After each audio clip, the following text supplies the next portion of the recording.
Alhamdulillahilladzi wakafa, wassalatu wassalamu ala al-habibil mustafa wa ala alihi wa ashabihi ahli tuqa wal wafa.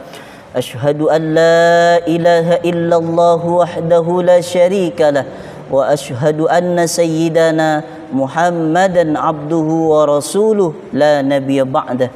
Allahumma salli wa sallim wa barik ala sayyidina wa maulana Muhammadin nabiyil ummi wa ala alihi wa sahbihi wa barik wa sallim. Wa qala ta'ala fil Qur'anil azim wa huwa asdaqul qailin, a'udzu billahi minasy syaithanir rajim.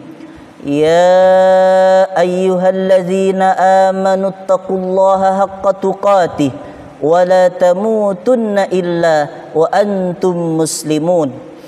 Wa qala ta'ala fi ayatil ukhra, ya ayyuhalladzina amanu taqullaha wa qulu qawlan sadida yuslih lakum a'malakum wa yaghfir lakum dhunubakum wa man yuti'illaha wa rasulahu faqad faza fawzan 'azima. Ibadallah, usikum wa nafsi bi taqwallah wa ta'atihi faqad fazal muttaqun. Hadirin jamaah salat Jumat yang dimuliakan oleh Allah Subhanahu wa taala.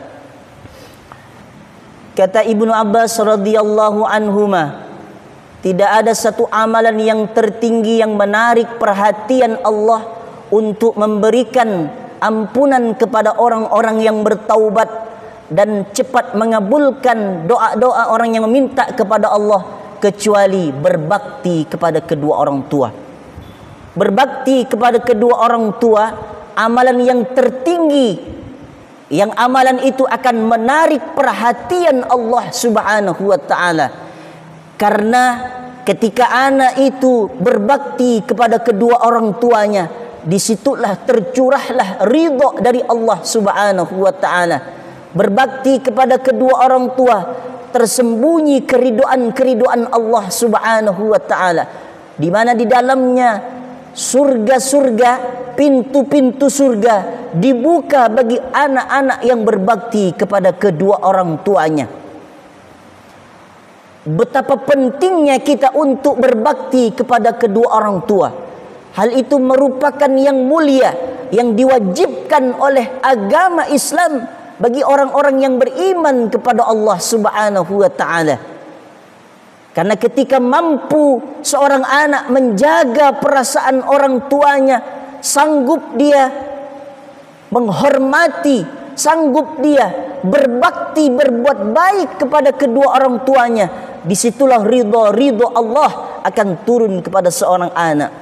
Nabi sallallahu alaihi wasallam bersabda, ridallahi fi ridal walidain wa sukhtullahi fi sukhtil walidain. Ridhonya Allah tergantung pada ridhonya orang tua, dan kemurkaan Allah tergantung juga pada kemurkaan orang tua. Lihat begitu pentingnya menghormati, berbakti, berbuat baik kepada kedua orang tua kita, sampai-sampai Nabi sallallahu alaihi wasallam bersabda, ridhonya Allah tergantung pada ridho orang tua, dan murkanya Allah juga tergantung pada murkanya orang tua.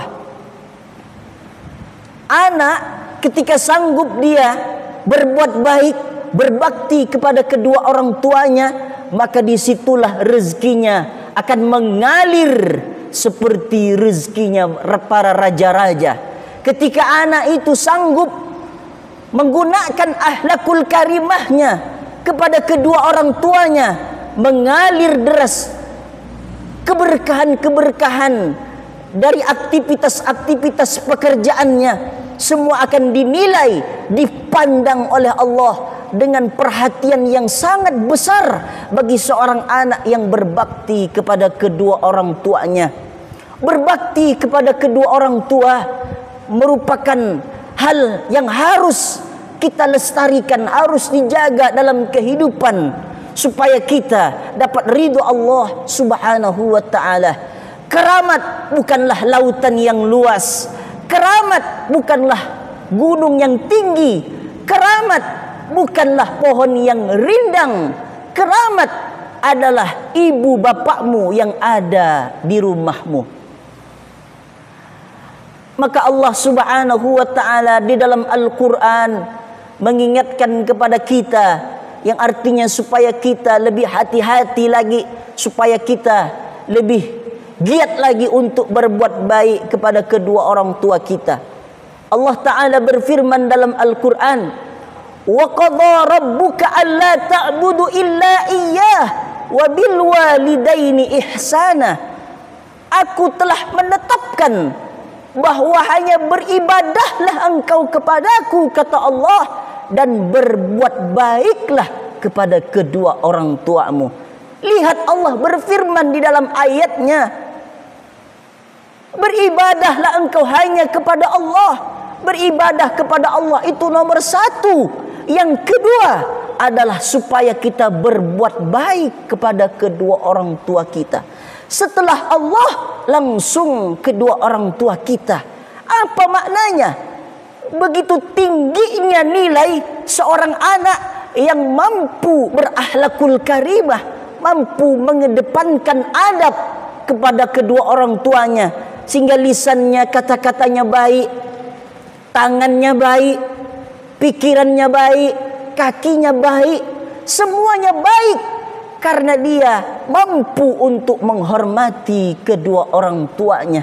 Celakalah seorang anak ketika dia lebih patuh kepada rajanya, sementara kepada kedua orang tuanya dia kurang ajar, tak punya sopan santun, tidak berakhlakul karimah. Celakalah seorang anak ketika kepada pimpinannya dia tunduk patuh luar biasa. Allah akan hilangkan keberkahan di dalam hidupnya. Anak yang semacam ini akan melarat hidupnya di hadapan Allah Subhanahu wa ta'ala. Celakalah seorang anak ketika dia masih dititipkan kedua orang tua, masih matanya melihat senyum orang tua, masih bisa melihat nikmat yang hari demi hari mulai dikurangi nikmat itu oleh Allah. Pandangannya mulai kabur, tenaganya mulai luntur, mulai lentur, lemas. Tapi anak tak mau berbakti sama orang tuanya. Celakalah anak yang semacam ini. Tidak ada keberhasilan, kesuksesan, kenikmatan, kebahagiaan yang bisa tegak tanpa doa dari orang tua kita. Mulai daripada ibu kita, saudaraku, mengandung dia 9 bulan 10 hari, kita numpang di dalam perutnya, bukan kamar, bukan hotel, tapi perut. Begitu sabarnya dia supaya anaknya selamat, supaya anaknya bisa menikmati dunia, supaya dia bisa lahir ke atas dunia yang sudah diberikan oleh Allah Subhanahu wa ta'ala. Antara hidup, nyawa, taruhannya untuk supaya anaknya lahir ke atas dunia. Apalagi seorang ayah peras keringat banting tulang mencari nafkah untuk anak dan istrinya. Dia korbankan segala jiwa raga untuk anak-anaknya. Peluh keringat menetes dari kepala sampai ke kakinya untuk kebahagiaan seorang anak. Perjuangan kedua orang tua yang sangat luar biasa, ibu yang sangat luar biasa, sampai-sampai kata Nabi, al-jannatu tahta aqdamil ummahat, surganya Allah berada di bawah telapak kaki ibu. Kalau keduanya itu masih ada di rumah, peluklah tubuhnya yang rapuh, belikanlah makanan yang disukainya, belikanlah baju yang disukainya, bahagiakan dia, karena suatu saat kita akan merindukan dia untuk selama-lamanya ketika dia sudah pergi menghadap Allah. Mampu rindunya kedua orang tua kita, kita buka lemari, orang tua kita bisa menetes air mata kita karena rindu dengan orang tua. Sendalnya yang masih tersisa dipakai di rumah masih meneteskan air mata karena itu sendal yang dipakai oleh kedua orang tua kita. Baju yang masih tersisa kita simpan, bisa meneteskan air mata kita. Karena itu baju yang dipakai oleh kedua orang tua kita. Jangan sia-siakan, karena surganya Allah dibuka bagi seorang anak yang berbakti kepada kedua orang tuanya. Bahagiakanlah dia, belikanlah apa yang diinginkan, supaya keberkahan-keberkahan diberikan oleh Allah Subhanahu wa ta'ala dalam kehidupan kita. Barakallahu li wa lakum fil Qur'anil azim, wa nafa'ani wa iyyakum bima fihi minal ayati wadh-dhikril hakim, wa taqabbala minni wa minkum tilawatahu, innahu huwal ghafurur rahim.